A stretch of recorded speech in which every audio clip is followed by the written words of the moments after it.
Welcome to a virtual meeting of the Major Applications Planning Committee of London Borough of Hillingdon. This virtual meeting is also being broadcast on the Council's YouTube channel, Hillingdon London, and I believe this could be a first for a council. My name is Councillor Eddie Lavery and I am the chairman of the meeting. A few housekeeping points and reminders, these should be familiar to you. Please ensure all mobile phones around you are on silent. If you're wearing a headset, please keep the microphone away from your mouth to avoid noise. And most important of all, if you're not speaking, please ensure your microphone is muted. Only one person can speak at a time, and I will call you to speak. Before we move to the agenda, I need to obviously confirm who's in the meeting and obviously for the public record so that those following us on YouTube can see who was there. So I'm going to call your names now. When I call your name, if you can just say present, and then obviously you need to unmute your microphone and then remute it once you've done. Starting with Councillor Tuckwell. Present. Councillor Higgins.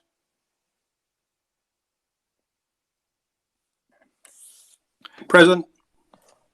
Councillor Morgan. Present. Councillor Melvin. Present. Councillor Goddard. Present. Councillor Duncan. Present. Councillor Oswald. Present. Councillor Morse. Present. Okay, by my calculation, and Luke, do you agree? That means all members of the committee are present.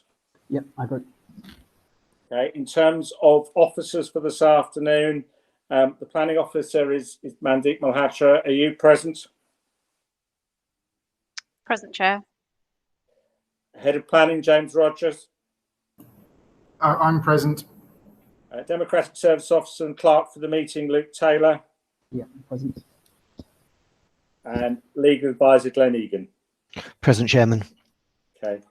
As a reminder to you all, a bit like if you walk out in the middle of an item at a council meeting, if you leave the virtual meeting partway through for a period of time, I will continue unless I'm not quorate, which is 3 councillors. But if you are out of the meeting and Democratic Services will monitor for me, you are unable to vote on that item. And that is no different to what we normally do. There are no apologies for absence because all members of the planning committee are present. One councillor has indicated a non-pecuniary interest. Councillor Morgan, could you just declare that now for me, please? Thank you very much, Mr. Chairman. Yes, I have a non-pecuniary interest in agenda item number 7, the Hillingdon Hospital. Thank you. Does any other councillor wish to declare an interest in any item on this meeting? Just if I hear nothing, we will take it as there are no interests to declare. And I've heard nothing, so we will move on. The minutes of the meeting, 18th of March, were in your bundles. I'm taking those agreed unless anybody raises any objections now. Good. In terms of the agenda, the whole of this agenda was published with less than 5 days public notice and are therefore urgent items. I have agreed that they be considered to enable priority planning applications to be considered during the COVID-19 pandemic. All items this afternoon are in part 1 and therefore in public and on the YouTube record. There are no part 2s. I'm going to now move, please, to item 6, which is a change to the planning petition scheme. And Mark Braddock from Democratic Services is just going to outline the requirements of this for us. Thank you, Chairman. Councillors, this is a report before you recommending a temporary suspension of speaking rights within the Council's petition scheme in light of the coronavirus pandemic through the suspension of your committee's standing orders. In its place, it is proposed that written and or visual representations are received where there's a valid petition. The proposal essentially replicates the usual physical speaking rights in terms of average word count instead. And by allowing written representations, importantly, this ensures technology is not a barrier to residents and others who wish to put their views across upon the receipt of a valid petition.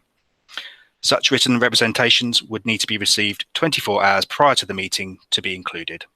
The chairman would retain his usual discretion over all such matters. Such representations will be read out during virtual planning committee meetings so councillors can duly consider them as part of their decision-making process. All our virtual meetings will be streamed live on the council's YouTube channel for people to watch. I'd add that this proposal is a temporary measure and would, upon both the UK government advice and when the council determines, revert back to established speaking rights upon the resumption of traditional planning committee meetings. This recommendation will need to be proposed and seconded in the usual way and requires a majority of the committee to take effect. Thank you, Chairman.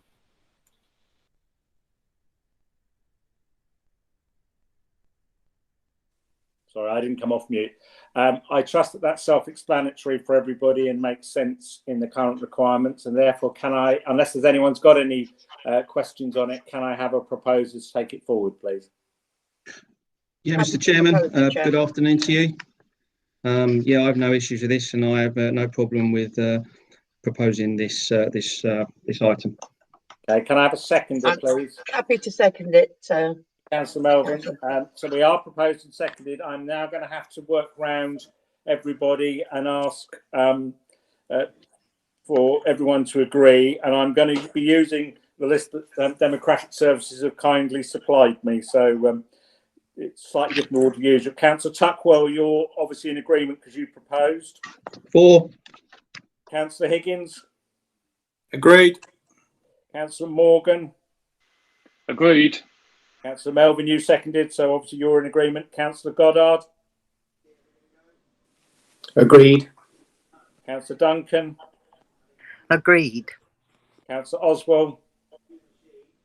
Agreed. Councillor Morse. Agreed.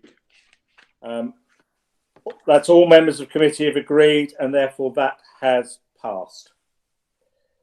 I will now move to the first of the planning applications for tonight, which is agenda item 7, Hillingdon Hospital and Peel Heath Road. The screen will switch in a moment to show you the planning officer's presentation. Just for the public record, all members of committee had seen a copy of this in advance. Therefore, even if they have some trouble seeing it now, they have all actually got a copy. Mandeep, when you're ready, if you could begin. Thank you, Chairman. Members, agenda item number 7 is at Hillingdon Hospital on Peel Heath Road. The red line on plan shows the current constraints for the Hillingdon Hospital, which are limited. There is, however, a Grade 2 listed building, which is shown on the right-hand side of your screen, which is within the hospital site.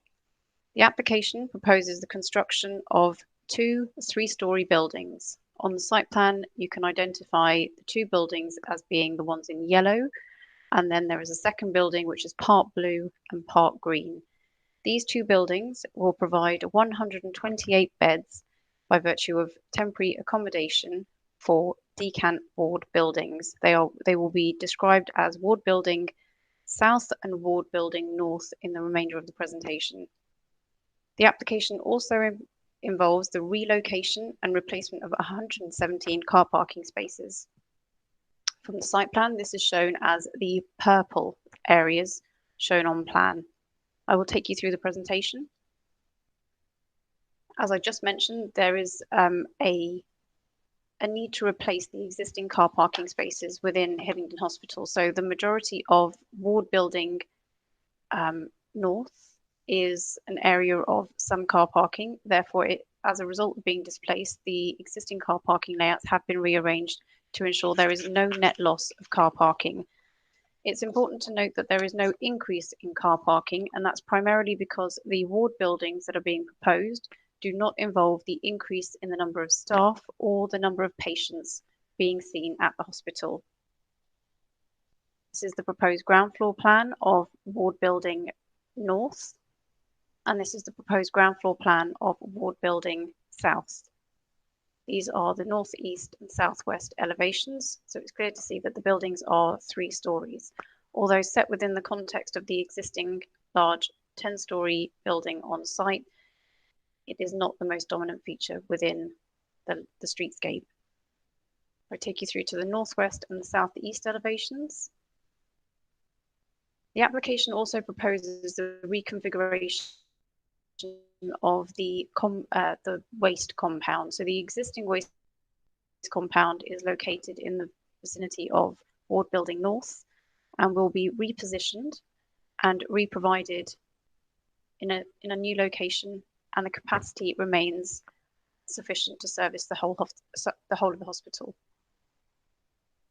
This indicates an aerial view of the application. So the Peter Pan ward is the location of Ward Building South. Now, part of this building is no longer fit for purpose, and part of this will be demolished in order to facilitate Ward Building South. And to the north of the Peter Pan ward, where it's annotated, you can see an area of car parking and the existing waste compound. Can I cursor over it? Just here. And this is the location of Ward Building North. Now, the waste compound will be relocated and rearranged in this area just south of the sign that says Choices Cafe and Restaurant. This is the rear of the Peter Pan ward, which is to be partially demolished. I apologise for the quality of the photographs. These are views south of the application site. And this is the site of the proposed buildings and the paediatric ward looking southwest. I'll take you back to a site plan. Now, the application, which has been submitted, has a clear and justified need. It is providing, although it is providing no additional staff or patients, it is replacing some of the most dilapidated and clinically unsuitable accommodation within the hospital. We are only proposing to allow the temporary buildings, given their size and scale, for a 5-year period, and that's primarily to try and promote a greater, more strategic site-wide redevelopment of the whole site. The application site also does lie within close proximity to the FIRS building. However, the Design and Conservation Officer has considered the impact and does not feel that there are detrimental impacts on this heritage asset. Again, primarily for the reason of the functional and prefabricated design of these buildings, we are limiting the permission to be 5 years only. In highways terms, there are no loss of car parking spaces, and this is important because obviously we have had concerns with parking in the past, but there are no increase in patient numbers. There is only 5% of electric vehicle charging points being secured as part of this application. Now, that doesn't accord with the most up-to-date policies. However, it felt like an abortive cost to try and impose that all electric vehicle charging points in accordance with policy were delivered if they were only going to be taken out within 5 years. There are loss of some grade B trees in order to facilitate this development. And although there is limited space within the site to provide sufficient on-site landscaping and tree planting, we have been able to secure an off-site contribution towards improvements and tree planting in Colham Recreation Ground, which is within the vicinity of the site. The application has been recommended for approval, subject to conditions and the legal agreement, which is set out on page 17 onwards within your committee report. I will stop sharing the presentation and hand back to Councillor Lavery. Mandy, just quickly, there is a small addendum on this one. Yes. I think the addendum says amend condition 8 landscaping. I think that should be condition 5 landscaping. I apologise. I will make note of that and make sure that we amend the correct condition. One other question from me before I open it up. Condition 8, which is the SUDS condition, are we satisfied that that only refers to effectively the works that are currently being done and not the whole of this site? Now, I appreciate that the SUDS condition may seem onerous. However, there are concerns of drainage throughout the site, but the red line is the only area within which we can capture the works under condition 8. So it's not the entire site. It would be, I believe, the red line which was shown on the presentation. So the site area, which is limited to the areas of parking, the north building, the south building, and the waste compound. Okay, that's fine. That's clarified that for me. Thank you very much. Now, in terms of questions, as I indicated previously. I'm going to start with the Vice Chairman of Committee. I'm then going to move to the Labour lead, and I will take the remaining councillors in the order that your names appear on the front of the pack that you had for this meeting. So that will give you a clue as to when you're going to be called. If I can start, please, with Councillor Tuckwell. Yes, thank you, Mr. Chairman, and good afternoon. Yeah, I think all members welcome any improvements to Hillingdon Hospital that serves our residents. So I welcome this application. But a couple of questions I have got here, and I'll ask them together, and then maybe we can get some answers. But it was around the 10-year period. We've had recent applications in other planning committees where we have extended it to 10 years.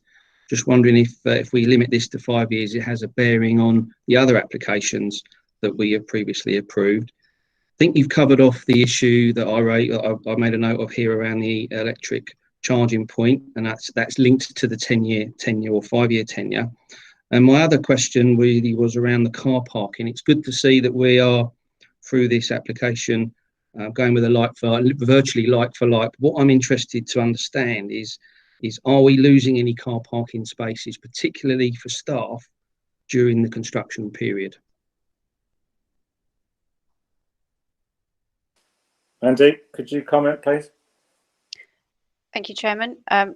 If we take the first question, which relates to the 5-year permission, we have offered a 10-year permission for a single-storey decant ward, and that was a resolution to grant at a Central and South Planning Committee because it was a minor development. Now, that was a single-storey building which had a very limited impact on the surroundings by virtue of its size. However, because these two buildings are both 3 stories in height, the southern one being nearly 3.5 stories, we are adamant that we do want to only limit this to a 5-year permission in order to try and push ahead with a wider strategic redevelopment to prevent blight within the local area. That's the first question. The second one, there is a condition which seeks to ensure that there is no displacement of car parking or no loss of car parking during the construction period, and that is condition number 11. So that's for a car park management scheme, and that is also to manage during the transition period while the ward buildings are being approved. So we are seeking to try and see if there's a way of controlling an on-site overall net loss. I'm not sure how that will be secured in reality, but it would probably require the demolition of the Peter Pan ward in order to minimise net loss and delivery of some of those reorganised car parking spaces prior to the opening of these decant wards. Thank you. Councillor, does that cover your points? Yeah, it does, and I think it just goes on to sort of say I think all members would welcome the time when we have a strategic master plan to start looking at, rather than these incremental developments. But again, welcome the application. Thank you. Before I move on, I should have said it a moment ago. When you're asking your questions or at the end of your questions, if you could just indicate whether you're broadly comfortable with the application as presented, because that will give me a guide as to how many rounds of questions we need to run. I fully understand somebody after you may raise an issue which requires further explanation, but it will should make it easier. Can I now go to Councillor Morse, please? Hello, thank you, Chairman. My question is, and I would like later to make comments, is are we happy about the feasibility of emergency exit from this in accordance with London Plan D11, and are officers happy about the safety of evacuating this temporary building in the event of some unfortunate event? Andy? I can confirm that we are satisfied to some extent with the initial fire information we received. However, condition 12 does quite clearly state that notwithstanding the plans that we've seen, the details of a fire strategy should be submitted and approved by the local planning authority. I think it's primarily because the plans that we have are quite simply not detailed enough to understand whether it accords in full with the fire strategy requirements. Thank you.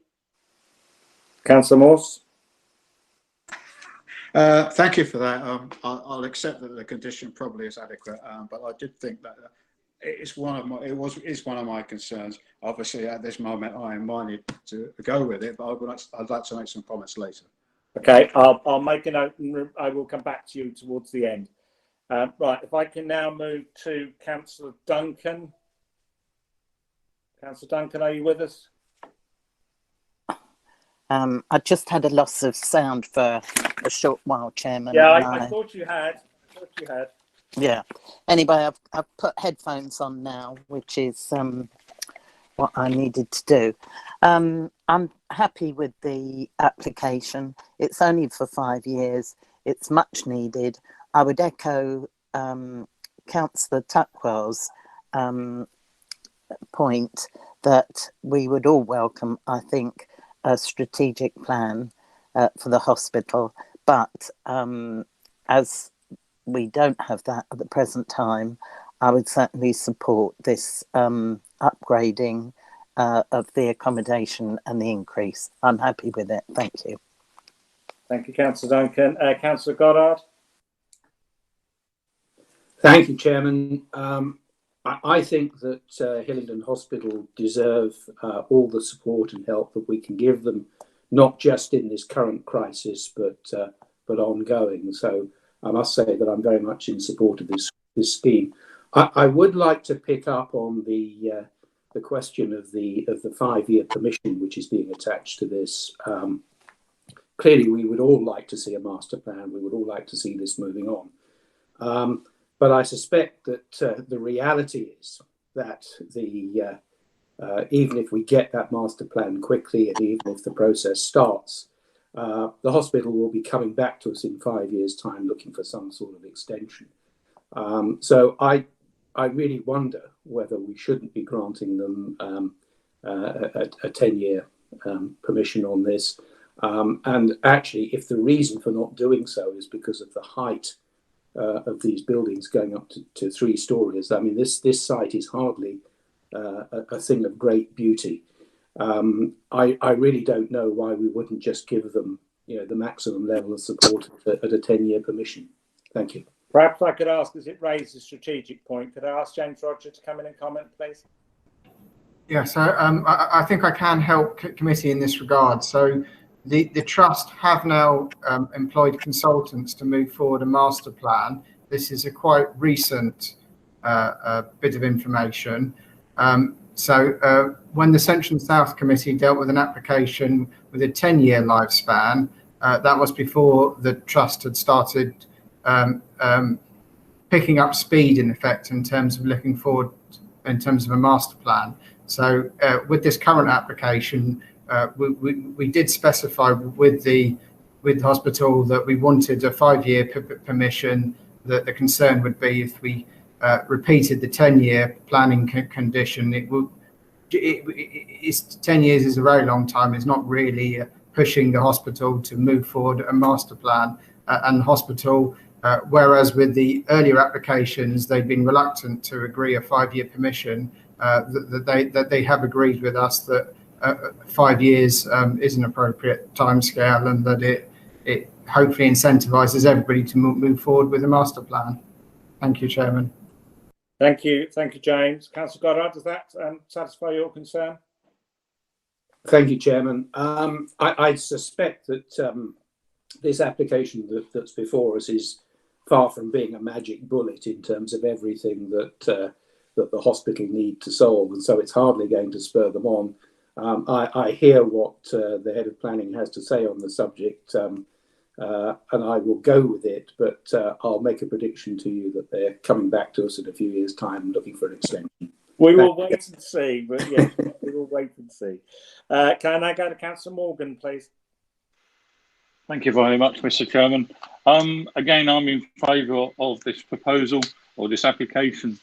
I mean, my fellow councillors have all said exactly the same sort of thing, so I'm not going to repeat what's already been said, but I do know a little bit about the Peter Pan wards, and yes, I can see why that building is having to be demolished. So, yeah, let's keep it as a temporary, and let's get things rolling. Thank you, Councillor. Councillor Oswald. Yes, thank you very much, Chairman. Yeah, this really is a step forward, isn't it? And I fully support it. I mean, the history of this site is long and varied. And quite frankly, some of the buildings are really obsolete. So the upgrade is welcome. I'm quite happy to move the officer's recommendations, Chairman. I know that there's other speakers, but I can leave it there. Thank you. Thank you, Councillor. I know Councillor Higgins. Yeah, I concur with what other councillors have said, and I'll second that from John. I won't put that to the vote. I'll just let Councillor Melvin come round. I know Councillor Morse wants to make a couple of final comments, but Councillor Melvin, please. Yeah, I've got no further questions. I'm very happy with this application, and I think it needs to go ahead. So yes. Okay, if I can just move back to Councillor Morse, it seems as if we are proposed and seconded. The committee are in favour. Councillor Morse, do you want to add some final remarks? Yes, I just want to note that one of my concerns was 40% of acute beds are still in single-storey 40-sport wards, and I think in terms of the length of it, I think if they came back in 5 years, I'd be looking at a 1-year extension. And I think the planning department, the whole of the report was correct and accurate, and I totally support what we're doing. So I think this is an emergency measure rather than a long-term plan. But I will propose the committee accepts officer's recommendation. Thank you all. We are proposed and seconded. I'm not proposing to go round again because I think we've answered anybody's questions that we've got. I'm now going to do the votes, and this will be in the order as I called your names for the attendance, because that's the sheet I've got. So as I call your name, just confirm that if you're for or against the application. Councillor Tuckwell. For. Councillor Higgins. For. Councillor Morgan. For. Councillor Melvin. For. Councillor Goddard. For. Councillor Duncan. For. Councillor Oswald. For. Councillor Morse. For. Okay, that's unanimously agreed. Luke, you got the same? Yep, I do. Okay, I will now move to item 8, which is One Vinyl Square. For those of us who know it better, it's the old vinyl factory site. So, Mandeep, could you take us through this one, please?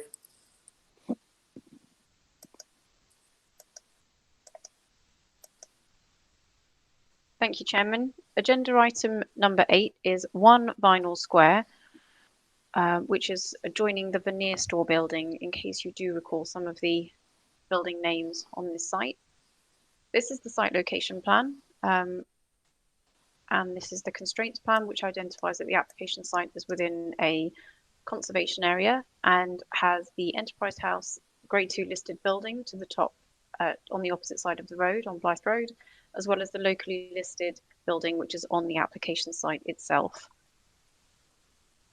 This is an idea of the wider or the context of the application site within the wider old vinyl factory. So we have the Global Academy, or the UTC College, located to the right of the application site. That is obviously, not obviously, that is operational and has been in use for a number of years now. The music box is located directly to the south of the application site. Now, the music box, you'll recall, has a mural on one side of it and is actually a multi-storey car park servicing the wider old vinyl factory site. The veneer store, which is directly located to the left of the application site, has planning permission, again for a multi-storey car park, but has not yet been implemented. The application itself at One Vinyl Square is for the redevelopment of the site to provide a mixed-use development of 134 residential units with ground floor commercial floor space, which is in a flexible use as there is no operator as yet. There is also associated car parking that you can see from the proposed site plan, which is at surface level and extends to the outer edge of the veneer store. There is also cycle parking and some landscaping proposed as part of this application. I'll take you through the general arrangement of the ground floor. You can see on the bottom right hand side of the screen that that's the commercial unit that's proposed. The commercial unit fronts onto to Vinyl Square, which is an area of public open space serving the wider Old Vinyl factory site. The frontage of the site, which is the Blythe Road frontage, so I have tried to annotate that Blythe Road is the top of your plan on this drawing, has a number of maisonette units. So there are maisonette units proposed on the ground and first floor to provide family accommodation across the site. Part of the remainder of this development also provides at ground floor level a cycle store and cycle hub to service the site. This is the general arrangement of the first floor, which also indicates that some of those maisonette units that we talked about earlier. So you come up, if I use this as an example, you come up the stairs and each unit then leads onto an area of external amenity space or a balcony, which serves each unit. There is also then communal amenity space located centrally to the rear, which faces onto the music box rather than onto Blythe Road. Again, this is another general arrangement plan. We have chosen only a few of the general arrangement plans to show you at planning committee to avoid going through every single plan, but they were in your plan packs. So on the 9th floor general arrangement, there is further communal amenity space to serve the residential units. You'll also notice at the 9th floor level that part of the building is no longer there. So there is a staggered approach to this building to minimize its impact and massing on the street scene. And again, at 10th floor level, there is only a smaller fraction of a 10th floor, and the remainder would be some communal amenity space. But again, this breaking up of the height has reduced the mass of the building as it's viewed from Blythe Road, which is this orientation here. This is probably easier depicted on the proposed elevation. So this would be the Blythe Road elevation that you would see with the tallest element closest to the public open space. And then the building steps down as it approaches the veneer store and then the Dawley Road car park. This is the eastern elevation, which faces on to the UTC and that public open space. So at ground floor level, you can see the commercial space, which would front onto the open space to give it as much activity as possible.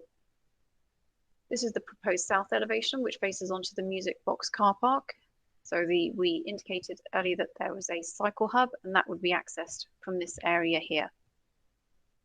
And this is the western elevation, which faces onto the veneer store car park. This is a bird's eye view of the application site. So at the moment, the site is cleared and has not been used for any particular purpose. Its former use, when it was part of the former factory site, was predominantly car parking to serve the factory and the other buildings on the site. So that's a photograph of the current cleared site. These are the buildings across from Blythe Road. So there is a single store or a quite large warehouse directly opposite the site. The listed building is not visible in this photograph, but it's on the right-hand side of this terracotta building. This is the music box car park that we were talking about, which is located to the south of the application site. You can just make out the mural on the side of the music box car park. And this is the site in the foreground with the UTC beyond. So the UTC, which has been in operation for some time. You can just about make out on the left-hand side of this photograph, this is Enterprise House, which is obviously the fairly dominant listed building on Blythe Road itself. The surface car park, which serves the application site, has already been laid out. And this is quite a useful photo depicting where the surface level car parking would be that serves this application site. This is Vinyl Square. Now the blue star is not a new design feature. It's actually me just trying to annotate that that's the building that's proposed under this application. And then this is the public square that would be delivered adjoining the application site. And this is a more detailed view of the public open space. The application proposes 134 units with 35% affordable housing. The affordable housing is not technically tenure compliant. They are delivering 36 units, and although not tenure compliant, it has been independently reviewed, and this is the maximum quantum deliverable. It's important to note that the 36 units that are being delivered as affordable housing include 23 bed family homes, which is very much supported at the council. there is a 16.4% provision of family units. Now, although 16.4% doesn't seem like a great quantum, given the site's location, which is very close to the Hayes and Harlington station, and the PTAL, which is due to increase, the London plan policies and our own plan policies do actually support a higher proportion of smaller units within such locations, albeit we are pushing for as many family homes as we can, given the scarcity of land within the borough. But on balance, it is considered that 16.4% of family units is acceptable, especially as 20 of those units are all within the affordable housing delivery.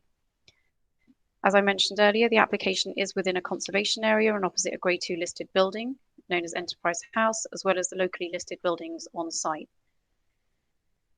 The conservation officer comments, which are within the report, do note that obviously the building is exceptionally tall. However, the original outline planning permission granted some time ago did actually permit a height of this building. Did actually permit the height that this building is proposed at. There is nothing now to change the policy position to prevent a building of this height. We have worked with the applicants to minimise the massing and break up the facade. So you'll note from the images of the front elevation,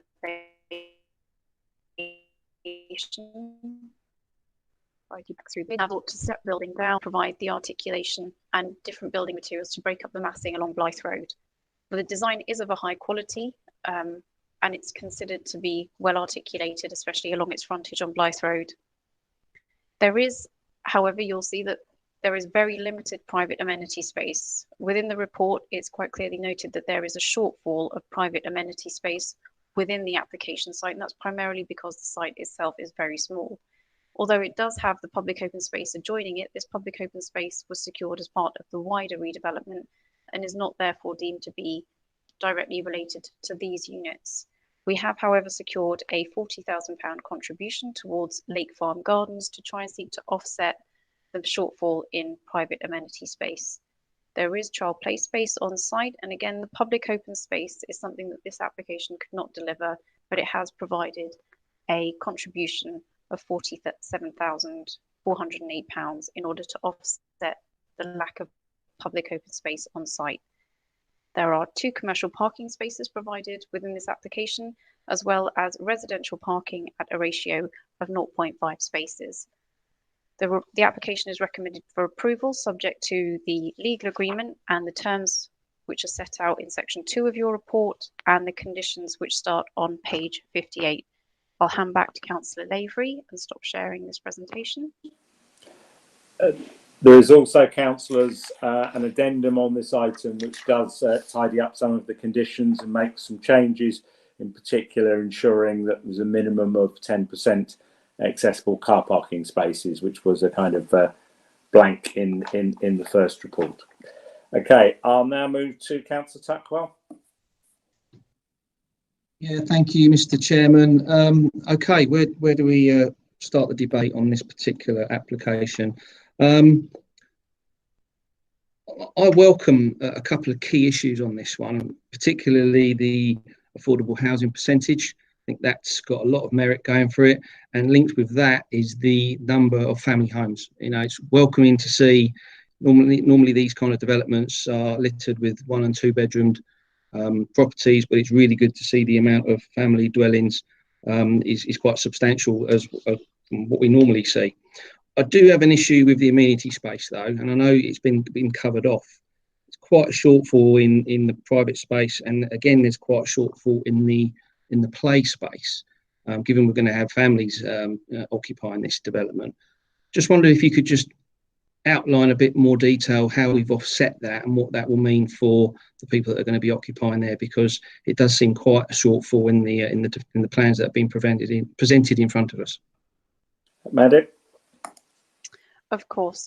Now, with the easier way to answer this question is that there is actually a planning obligation contribution equation within our SPG for public open space. So where a site is not able to deliver public open space, we can quite simply calculate based on population and the cost per square metre of delivering enhancements to open spaces. So that's where that £47,000 contribution comes from. It is based on the council's own planning obligations SPG. I don't believe this will be the first and last time that you will see this. Public open space is something that's very difficult to deliver on smaller land parcels. We do push for it on the larger land parcels, such as the original old vinyl factory site, but it's just not possible when the sites are as constrained as this one. If we go through to the external amenity space, I have to be honest, it is regrettable that they weren't able to achieve the external amenity space within the application site. However, again, it is a very constrained site, and short of adding further balconies onto the building, which would then be detrimental to the overall design quality that we have on the building, and that's not favourable. We opted for taking the contribution to provide enhanced facilities at Lake Farm Gardens, so at least the families or all of the households within this development will have somewhere to go, and we will have enhancements to that park to service them. Thank you. Mandy, just a follow up from me before Councillor Tuckwell comes back in. In terms of the wider site, I know this is one land parcel, but we are to some extent constrained by the wider site. How much external public space is there on the wider site? I mean, we've talked about the square in front of this building, but how much more is there? The site itself does have a few spaces. Now, external amenity space is not classed as it used to be. So there is an area of non-vehicular accessed site within the proposal, and that's to the rear of the Global Academy and between the powerhouse and the assembly buildings themselves. So there is it was called the Groove, and it is being delivered as a pedestrianised public open space to be enjoyed by everybody. It's not gated and it is fully accessible. There are also smaller pockets within the site. I can't guarantee what the quantums of public open space delivery were on the original planning permission, but the policy position was also very different when we originally granted planning permission. And I don't believe that we had the planning obligations SPG to offset any shortfalls that there would have been at the time. I'm sorry. No, thank you, Mandy. That's helpful. Councillor Tuckwell, do you want to come back? No, I think that, again, I said at the start that I welcome the number of family dwellings and the affordable housing mix. I think, given the debate and the answers and the point that was just raised there is other places in the vicinity that families can use. So I think that kind of is a trade-off that I'm happy with for this application. So, yeah, that's me. Councillor Morse. Thank you, Chairman. I have a number of concerns, and I'm going to put them first of all into a series of questions. There might be a few questions. This was given outline permission in April 2013. That timed out in 2016, which is 3 years. I'm not clear that this height restriction placed by that is applicable, but so if officers could give me an outline on that. Obviously, I've been looking at policy, I apologise for some of this, DMHB 10, and it terms in there in section 5.35, it says the council require an accurate visual presentation to be specific, including its appearance at street level and its relationship with other tall buildings in the locality. I've been unable to do that with the documents I've received. I then have another issue. There's an 8, a 9 and a 10-storey buildings. And if you look at the advisory from the GLA, they talk about 2 lifts because they actually, fire brigade are now looking at evacuating people in the event of fire. So where are we in terms of lifts in the buildings? And thirdly, there's another one, because we haven't got as much experience as City of London, the high-rise buildings. This is another section, section 9 of DMHD, which it's required that they demonstrate consideration of public safety requirement as there are, including the provision of the evacuation routes. Has that been supplied? Thank you, Mr. Chairman. Sorry, I'd be so extensive. That's all right. Mandy, I presume you've got all of those, so can you begin to answer them for me? I will do. Now, we'll start with the height. Yes, planning permission was granted, and the parameters were set as this being the location for the highest building within the application site. It is a material planning consideration because the majority of the old vinyl factory site has been implemented. Therefore, there is no policy position change which would allow us to deviate to secure a lower height. We have tried to tidy and have as an appropriately designed building as we could. We also staggered the stepping and the building heights in order to go down as you approach the Dawley Road roundabout. And the height of this building is not significantly greater than the Grade 2 listed enterprise house itself, as well as the other shipping buildings and the cabinet locally listed buildings, which are located to the south of the site. DMHB 10, I appreciate that you feel that you don't have the information to review the heights within the context of the site. Now, the website is fully up to date and does have all of the visuals and the views assessments that were submitted by the applicants in support of this application. And I apologise if you weren't able to see them, but they're not documents we traditionally put within the plan pack. But I can send links on to you to review those following this meeting. The application, if you turn to your plan pack on the first floor general arrangement plan, does actually show that there are 2 primary cores serving this development, and then there are 4 lifts. So there are 2 lifts on the left-hand core and 2 lifts within the right-hand core. So there are sufficient lifts to service the development.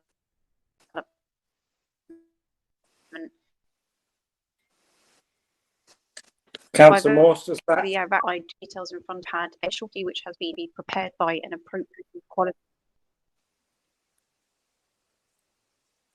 Mandy, could you just do that last answer again, because we are partially, at least I'm partially losing you. I don't know if everybody else.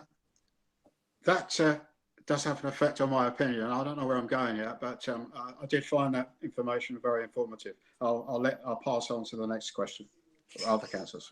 Okay. If I can move to Councillor Goddard.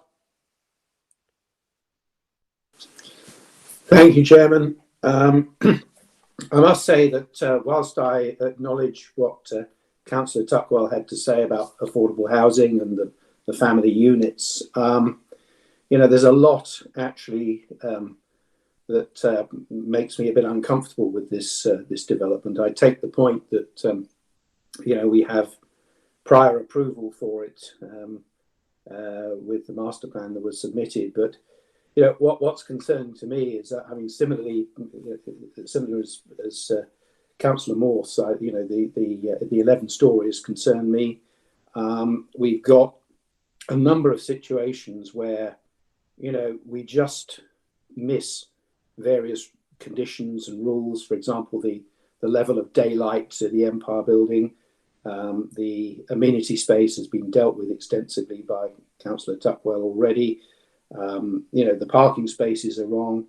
The air quality, which I'm sure Councillor Duncan will be talking about in a moment. Some of these things, I don't believe you can just solve them with a financial contribution, actually.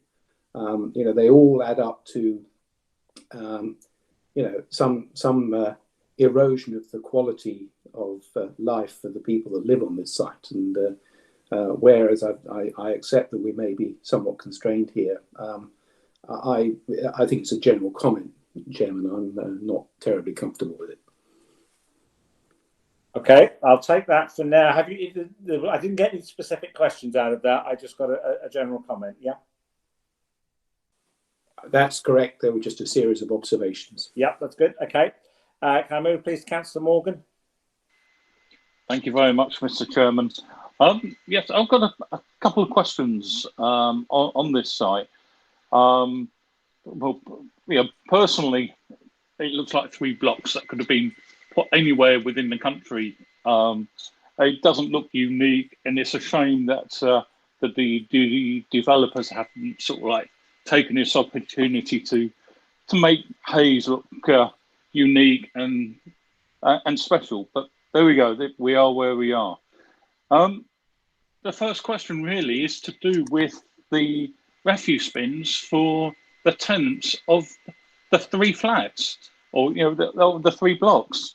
I couldn't see anywhere on the plans where the refuse bins are.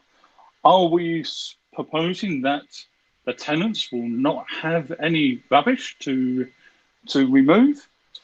And the second question is to do with push bikes. I'm sorry, Councillor Higgins, not motorbikes this time. But on the push bikes, we've got this fantastic area that we seem to have marked out for them. Are we going to suggest, or can we have a condition that this is going to be gated and locked for security reasons more than anything? Because we've seen it quite recently that we're having opportunists going around and saying, "Oh, there's a push bike there. I'm going to nick that." And next minute, it's for sale on eBay. So surely we've got to have a look at that. And the third point is to do with the parking for the disabled. It states on the plans that we've got 8 spaces, but 3 of those are nowhere near the site. Where they're situated, I can't see disabled people actually using them. It's too far away from the site. So perhaps we can have some clarity on those, please. Mandy?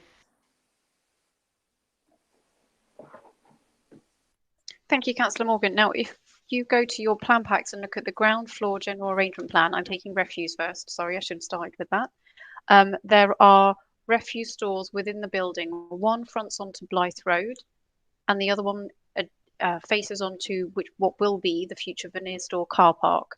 Those are the 2 residential bin stores. There is also a separate commercial bin store which faces onto the Music Box car park. So if you have your plan pack, it is on the ground floor plan, and there is sufficient provision which has been deemed to be acceptable by the council's waste management officer. In terms of the bike store, this is not a publicly accessible bike store. This bike store within the ground floor plan, which obviously does look like a sea of cycle stands, is actually only for the users of the development. Therefore, it will be locked and it will be enclosed. It will not be a free for all, for want of a better word. The disabled parking, I note your concerns about the distance that users have to travel. However, I think it was partly predicated by the fact that it's laid out already, as you saw from some of the photographs. So if you insist, I guess we can impose a condition that the parking layout is amended. However, at the moment, the parking is laid out as is already being delivered on the application site. I'll leave you with that thought.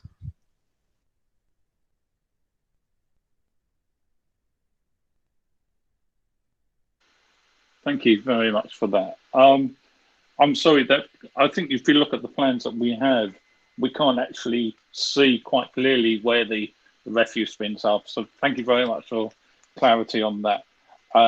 As for the change of the bays, I will leave that in the chairman's hands. Thank you. Chairman, I think you're on mute, I'm afraid. Yeah, I know I am. Councillor Oswald, I was too fast for my fingers. Yeah, thank you very much, Chairman. Yeah, I mean, a lot of it's been covered already. I'm really pleased to see that developers are starting to get a grip, really, and giving us some 3 beds, which is good, 20 units. I'm really pleased with that. I know it seems like we're trying to squeeze a quart into a pint pot here, but it is site restrictive. But generally, I think it's okay. Yes, I'll finish there, Chairman. I think it's okay. Thank you, Councillor Oswald. Councillor Higgins?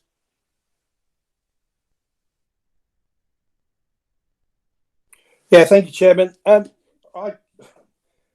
actually quite pleased with this. Actually, I think that the only issue that I would have would be the disabled bays.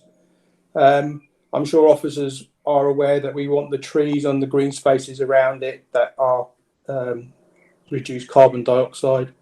3 beds, as Councillor Oswald said, is very good.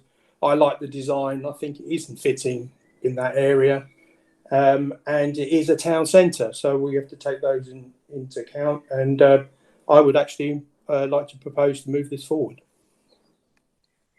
Okay, if you don't mind, I'll just hold that while I finish the round and pick up the rest of the comments. Councillor Melvin. Yes, I mean, the concerns I had with the disabled parking, the amenity space and such like has all been covered. And like everyone else, I'm very happy to see that at last the developers are looking at slightly larger homes and catering for families. So I'm very, very happy to second Councillor Higgins' proposal. Okay, before I do that, can I just want to move back. I held a couple of bits. One was this disabled parking question. James, are we able to get the disabled parking in such a way that it would be relatively close to this block? Yes, and this is something the planning committee have done on schemes before. It's something that's been delegated to me as head of planning, and officers have quite successfully rearranged parking layouts. The only difficulty comes if we want to increase the number of parking spaces, but that's not what's being proposed here. It's just an improved layout to cater for the needs of disabled persons, and I'm sure that can be achieved if it is delegated to me as head of planning, Chairman. Thank you, James. Councillor Morgan, I think that would satisfy your question, and also Councillor Melvin. Councillor Morgan, are you happy with that?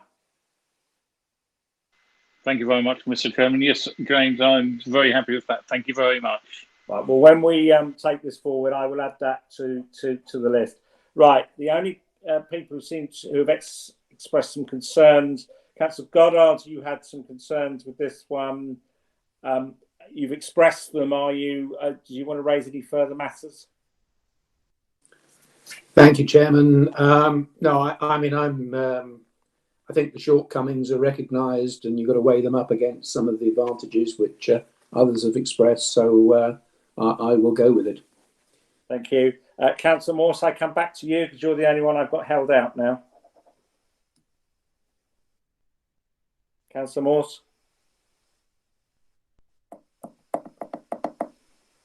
Sorry, Chairman, just quickly, can I mention that Councillor Duncan might have phoned in? So I believe she might. Oh, hello, I'm back in now. Sorry, Mr. Chairman. There was a glitch. It was a glitch. Did I just before you come back, did I, Luke, did I actually call Councillor Duncan as I was working down my list? No. Ah, thank you for reminding me. In that case, my error. Thank you for that. Councillor Duncan, can I just take your comments before I take Councillor Morse's final comments?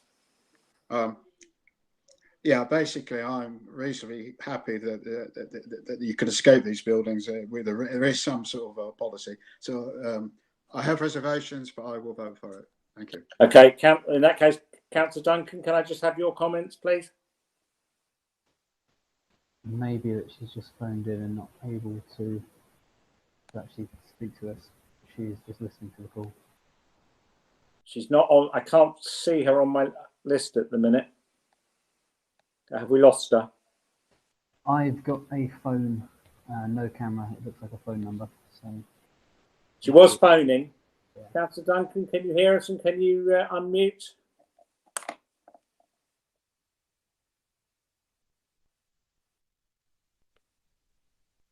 Chairman, I would assume Councillor Duncan's not present on this particular item. Right, thank you for that. We are proposed and seconded. I'm going to move it forward subject to the officer recommendation, the addendum and a delegation to the head of planning to renegotiate the layout of the car park to ensure that all the disabled spaces are close to the building. So with those changes, please, if I can now move to the vote on this one. Councillor Tuckwell. For. Councillor Higgins.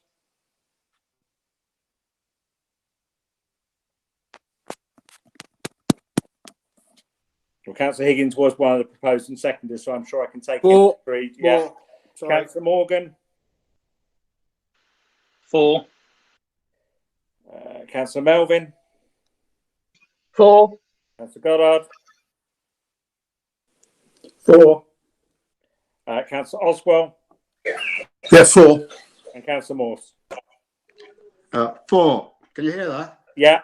I've got Luke. I've therefore got 7 agreed, and I've discounted Councillor Duncan because we were unsure whether she could have heard all of that and followed it. Yeah, That's what I have to. Yep. good. I'm now going to move to item 9, which is the former Nestle factory, Nestles Avenue, Hayes. This is a minor amendment application, so you're not getting the full detail of the whole of the site. But for those who've been on this committee for a while, you'll be very familiar with this application. Mandy? Thank you, Chairman. Have I shared the presentation? Not at this point. I can see Sorry. you, but no presentation. Bear with me.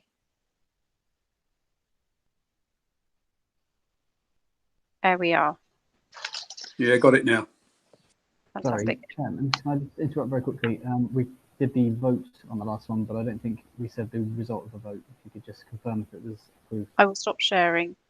No, I did actually say, I did actually ask, yeah, I did say that I had 1, 2, 3, 4, 5, 6, 7, 4, and I've discounted Councillor Duncan on the basis that we couldn't be sure she heard it, so therefore that item was agreed.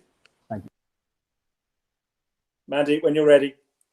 Thank you. Agenda item number 9 is the former Nestle factory site. Now, members have seen this application before. It was presented to Planning Committee with a recommendation for approval, and these were for minor changes to a few of the blocks, which cumulatively resulted in the addition of 3 residential units.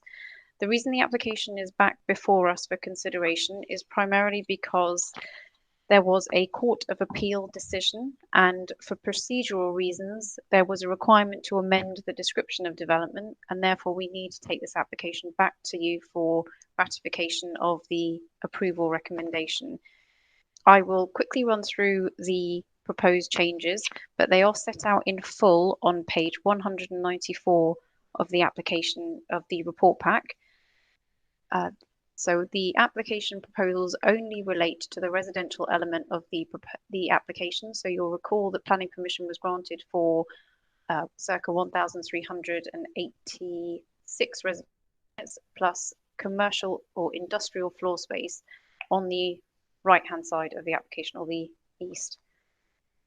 The changes which are taking place are to blocks B, D, E, F1 and G. So the changes to the summary of the changes in this slide indicate that there is a net increase of 3 residential units. There is also some reconfiguration of units, which has resulted in a net increase of 14 habitable rooms. Now, the reason the habitable rooms are important is because that's how we calculate our planning obligations contributions. So bear with me if I dally between 14 hab rooms or 3 units, but there are 14 habitable rooms. There is no change proposed to the quantum of affordable housing, so the proposal will deliver 40% affordable housing as part of the current application for changes. There remains 10% of 3-bed family units, and some of the unit mixes are changing to blocks D, F, and G. But there is no real increase in size of blocks D, F, and G. Primarily, the changes in block B are shown on this screen. So the drawing on the the plan on the bottom of your screen shows the approved scheme, and then the small alterations are shown on the areas annotated in blue. So there are some changes to the sizes of the balconies on block B. This is a typical floor plan to indicate exactly where those balconies are. So this is these would be facing onto one of the new internal roads within the application site. Within block D, there are additional changes throughout the building.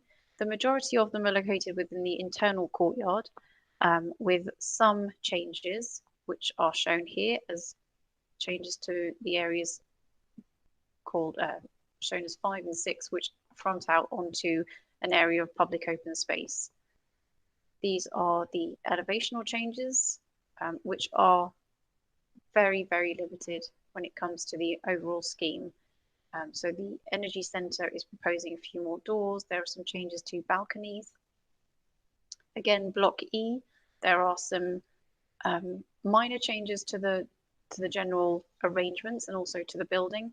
But this is the block that has the most fundamental change and results in the increase in residential units.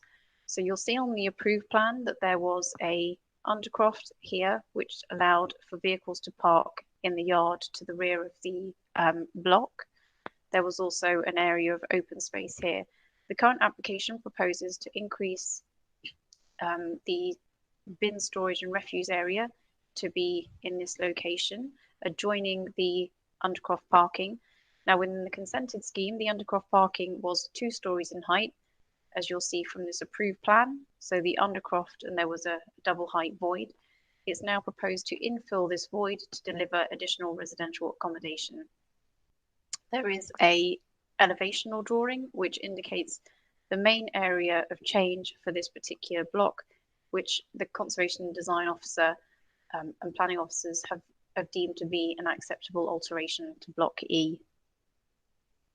There is also a slight change to the elevations of Block E. Now, Block F1 is part of the locally listed retained facade. There are some minor alterations to this building. This is a more detailed plan of the ground floor plan for Block F1. So it's the locally listed facade, which is the perimeter wall, and the Art Deco frontage, which is proposed to be retained. These are the north and east elevations and the south and the west elevations. I thought this was a useful image which shows the existing elevation on the left, the approved drawing for the retained frontage in the middle, and the proposed amendments, which are considered to be fairly limited in their extent, are shown on the right-hand side. There are no elevational changes to Block G. There are just some internal rearrangements of Block G. There are some photographs of the site, but if you've been past the site, there is a lot of building work and not a lot much else going on. So here are some site photographs of the application site. So that's, and the bottom right-hand side is some of the retained canteen building, I believe. Apologies. Now, this application is recommended for approval. It is necessary to reimpose all of the conditions from the original planning permission, as well as to secure an uplift in all of the planning obligations to reflect the additional 14 habitable rooms, which are set out in full on pages 134 and 134 of your plan pack. The application is recommended for approval, and I will hand back to Councillor Lavery. Thank you, Mandy, for that one. So, in short, we've got 3 additional units, a small increase in amenity space. We already know there's a shortfall on this site, and you have secured, as part of the planning obligations, an increase in the off-site contribution, have you, for Cranford Park? Yes. Thank you. This one is relatively straightforward in the sense that the changes to this are pretty minor in relation to what is a very large development. So I'm going to suggest on this occasion I'll take the vice chairman and Labour lead, but beyond that I'll ask if anybody else wishes to come in, because we are pretty constrained as to what we can do with this, and the impact of these is pretty minor, and we were basically happy with it last time we saw it. So Councillor Tuckwell, can I just start with you? Yeah, thank you, Mr. Chairman. As you say, there's not an awful lot we can do with this. The changes are very minor. There's some, again, continues to be some merit, and the amount of affordable housing is decent. And again, as we're seeing now for the second application, we're seeing some family dwellings included in this. So I'm very happy with this, and I'm happy to move officer's recommendation. Councillor Morse? Yeah, I'm totally in total agreement. This is a completely straightforward application. I have no issues. Thank you, Mr. Chairman. Are you happy to second? I will second the proposal. Thank you. Okay. Sorry, I missed that point. Yeah. Thank you. I will just ask. I'm not asking everybody else to come in unless anyone's got a pressing issue on this one they want to raise. We are proposing seconding motion now, moving forward. Councillor Higgins. Yeah, sorry. I'm happy with it and everything. I just want, if the officers can explain what happened with appeal, because all of a sudden we agreed this application and then at the same time they're appealing. I'm just trying to understand what was written in the report, and I'm finding it quite difficult, which is not rare. But I just wonder if James can give me just a rough outline why we're here where we are with this. I think the appeal doesn't relate to us. I think it relates to an appeal on something that's unconnected to the council that then caused this to come back. But James, perhaps you'll just clarify for me. Yeah. So there isn't any appeals concerning this site. There was a case in the Court of Appeal, which, because it's quite a high-level court, it has then has sort of slightly greater bearing than, for instance, any other type of appeal would have, and it relates to procedural matters in effect when applicants change descriptions of development. So, put very simply, the applicant needed to us to come back to committee because the previous decision made by the Major Applications Committee, because of a Court of Appeal decision, wouldn't have been a valid decision. So effectively, we're back here again. But it is a quite straightforward proposal, Chairman. Does that clarify for you, Councillor Higgins? Councillor Higgins? Yes, thank you. That's fantastic. Thank you. Good. Right, I'm going to move straight to the vote on this one, please. Councillor Tuckwell? For. Councillor Higgins? For. Councillor Morgan? For. Councillor Melvin? For. Councillor Goddard? For. Councillor Duncan? I think we've lost Councillor Duncan on this one. Okay, I'll take her out. Councillor Oswald? Councillor Oswald? For. Sorry, for. Councillor Morse? For. Yeah, right. Luke, I've got 1, 2, 3, 4. I've got 7 fours and 1 we've lost, so that one's agreed. Yes. Yep, I have the same. Yep. Good. The remaining items on this agenda, for clarity, are all prior approvals. I know we're reasonably familiar with these now, but obviously your grounds to consider these are strictly limited. Therefore, the reports are limited in what they tell you. And as many of you will probably have noted, your plans might give you less detail than you would ideally like, but we can only consider the matters considered relevant in the prior development order.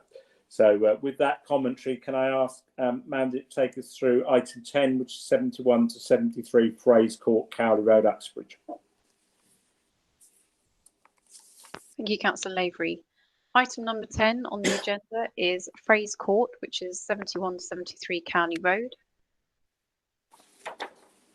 The application site is located as shown on plan and is currently an office building. The proposals are for the conversion of the property into 19 residential units.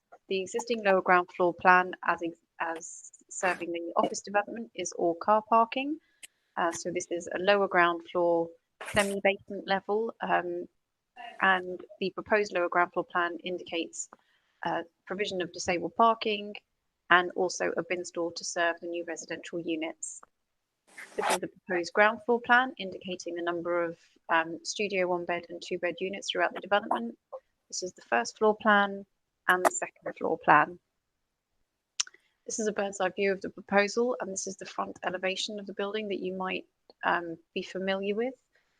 This is looking northwest from the Cowley Road, and then this is looking southwest from the Cowley Road. So you can see the undercroft semi-basement car parking provided for the application site. Those are the only images. Please. In all other respects, this development accords with the General Permitted Development Order. However, Cowley Road has experienced flooding and drainage problems in recent years, particularly at this part of Cowley Road and associated with the accessibility of this bus stop. The council is therefore seeking a contribution to provide drainage improvements, which would be provided by virtue of a rain garden directly adjoining the site. So if I can show you on this photograph, is this area here that would provide additional capacity to siphon off some of the flood water that builds up in this location and to draw it away from the road. It was felt that this was a necessary obligation to impose upon this development as the use of the building was changing to residential, and in order to safeguard future drainage problems and access into the property for the future residents. Accordingly, the application is recommended for approval subject to the conditions and the legal agreement within the plan pack. I will hand back to Councillor Lavery. Thank you, Madam. Again, we are very constrained as to commentary. Does anybody have any issues with this one? Perhaps you just unmute your microphone, indicate. If not, I'll ask for a proposer and seconder. Nobody has indicated. Yeah, I'm going to indicate, Chairman, if you don't mind. Once again, I'm a bit disappointed. There's no 3 beds, but I know it's a constrained site anyway. But I'll move the officer's recommendation for you. Thank you, Councillor Oswald. Can I take a seconder for that, please? Yes, I'm happy to second it, Council. Thank you. Right, in that case, I will, with no other commentary, I will move straight to the vote. Councillor Tuckwell. 4. Councillor Higgins. 4. Councillor Morgan. 4. Councillor Melvin seconded, so therefore she's 4. Councillor Goddard.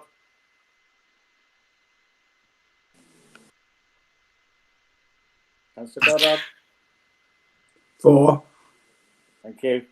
Is Councillor Duncan on the call, or have we lost her?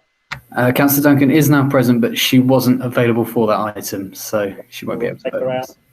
Councillor Oswald proposed it. Councillor Morse. 4.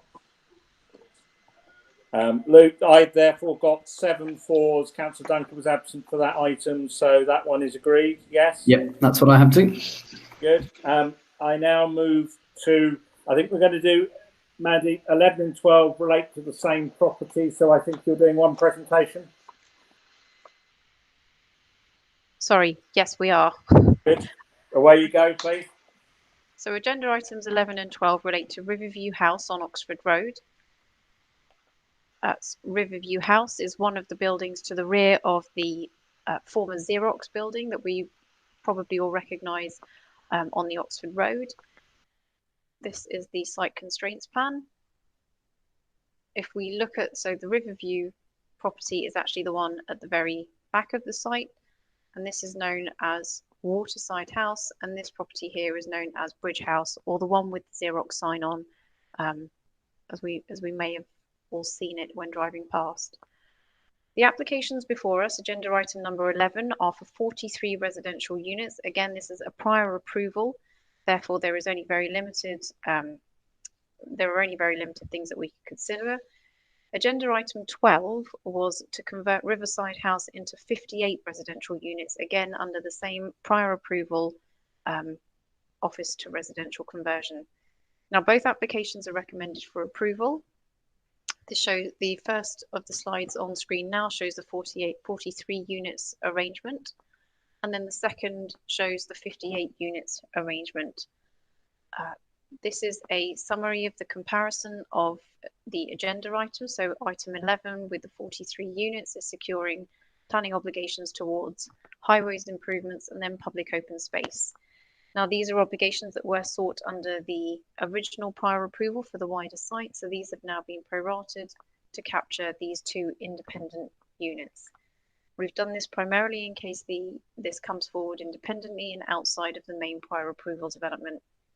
The applications in all other respects are deemed to be acceptable, but I do have a few photographs that you can see of the multi-storey car park looking south towards Riverside House.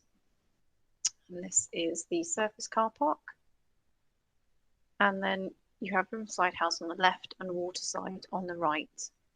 And this is a view of looking out. So this is the Xerox building before it had all of its external cladding taken off, as if you've seen it recently. And the application is recommended for approval, or both applications, items 11 and 12, are recommended for approval subject to the legal agreements and the conditions set out within your report. So I'll hand back to Councillor Lavery. There's also an addendum on this item. The original reports for both items had parking permit restrictions. Given that the parking is compliant, and in fact actually there's probably excess parking on this site, that is not deemed to be an appropriate requirement to impose, and in fact was not imposed when we looked at this site in a wider context. So the addendum withdraws those 2 bits, and they're the only changes. Again, given that this is we've got very limited grounds to look at this, and we've looked at this site in a wider context and been happy with these before. I'm just going to ask if any councillor wants to come in and make a commentary. Other than that, I'm going to take a proposal in seconds. So if anybody wants to come in, can they unmute now, please, and come in? Yes. Sorry. Councillor Oswald. Thank you, Chairman. Sorry. Councillor Morse, so go on. One on. Oh. Councillor Oswald first, please. My colleagues usually get in front of me. Basically, my only thing is there's no family accommodation. Otherwise, I'm quite happy with this proposal. But of course, it is a prior approval, so as you know, we are heavily constrained. Councillor Oswald. Yeah, thank you very much, Chairman. Same comment. Thank you. Yeah, noted, but yes. Can I take it you two are happy? Can I have a proposal and seconder? Yeah, Mr. Yeah, Chairman, I'll propose it, Chairman. I'm happy to move the recommendation. Right, so I've got Councillor Oswald proposing, Councillor Tuckwell seconding. And can I take that, please, for both 11 and 12? And given the way we're doing this, when you vote, I'm going to take your vote against items 11 and items 12. Okay, so you're voting. If you're going to vote differently on the two items, you have to let me know. Councillor Tuckwell, you proposed, and on that basis, I will take you as an agreement. Councillor Higgins? Yeah, I agree with both. Good. Okay. Councillor Morgan? 4 for both. Thank you. Councillor Melvin? Yes, I agree to both, Chairman. Councillor Goddard? Yeah, Chairman, for both. Thank you. Councillor Duncan? Chairman, Councillor Duncan is not present for the vote on this item. Consistent message. Councillor Oswald, you were... Yeah, four for both, Chairman. 4 for both. Councillor Morse? 4. Thank you. Luke, just to confirm, I've got 7 votes in favour for item 11 with Councillor Duncan missing, so that one is agreed. Yep, can confirm. And Luke, I've got the same on item 12, 7 votes in favour with Councillor Duncan missing. Do you agree? Yep, can agree. Thank you. We now move to the next 2 items, which again relate to, fun enough, another building on the same site. Items 13 and 14, please, Manda. Thank you, Chairman. Yes, item 13 and 14 relate to Waterside House, which is the central building located opposite the multi-storey car park. Again, the application is for prior approval, but there are 2. Agenda item 13 seeks prior approval for the change of use of the property into 58 residential units. And agenda item 14 seeks the prior approval change of use to 43 residential units. So these 2 plans show agenda item 13 for 58 units. And then the plan on screen now shows agenda item 14, which is the layout for the 43 residential units. Again, I've provided a brief summary table of the breakdown of the planning obligations sought for the 2 agenda items. Both applications are recommended for approval, subject to completion of the legal agreement and the conditions listed in your report. I won't go through the photographs again because they are the same as the last agenda item, and I will hand back to Councillor Lavery. Again, I remind members there is an addendum that has withdrawn the restriction on parking permits condition because it's not applicable. I'll adopt the same process as before. If has anyone got any comments to make on this? Otherwise, I'll take a proposal and second it. Don't we just hold for any comments? Nobody has come on. Can I have a proposal and seconder, please? I'll propose it, Councillor Chairman. Thank you, Councillor Higgins. Can I have a seconder, please? I'll second I'm happy that. to second it, Chairman. Morgan got there just first, so we'll take Councillor Morgan. That's timing of the fingers. I'm taking that, if you would agree, please, for items 13 and 14, because we're doing them together. And again, 1 vote will cover you for both items. Again, if you wish to do a split vote, you need to let me know. Councillor Tuckwell? 4 for both. Councillor Higgins, you proposed. Councillor Morgan, you seconded. 4 for both. Melvin? Sorry, Chairman. Yes, I agree to both. Yeah, good. Councillor Goddard? 4 for both. Is Councillor Duncan on the call? Chairman, Councillor Duncan is not present on these two items. Thank you. Councillor Oswald? Yeah, 4. Councillor Morse? 4. Right, Luke, therefore, for 13, I've got the same 7 votes for, and obviously Councillor Duncan was missing, so that one is agreed. Yes. And Councillor number 14, 7 votes, so that one is agreed. Yep, I agree with that. Okay. In conclusion, thank you all very much indeed for your time this afternoon. You were very good with microphones, and thank you. And no doubt we'll see you again on another of these. Thank you very much, Chairman. Thank you. Thank you, Chairman. Thank you very much. Bye, everyone. Thank you very much, everyone. Cheers.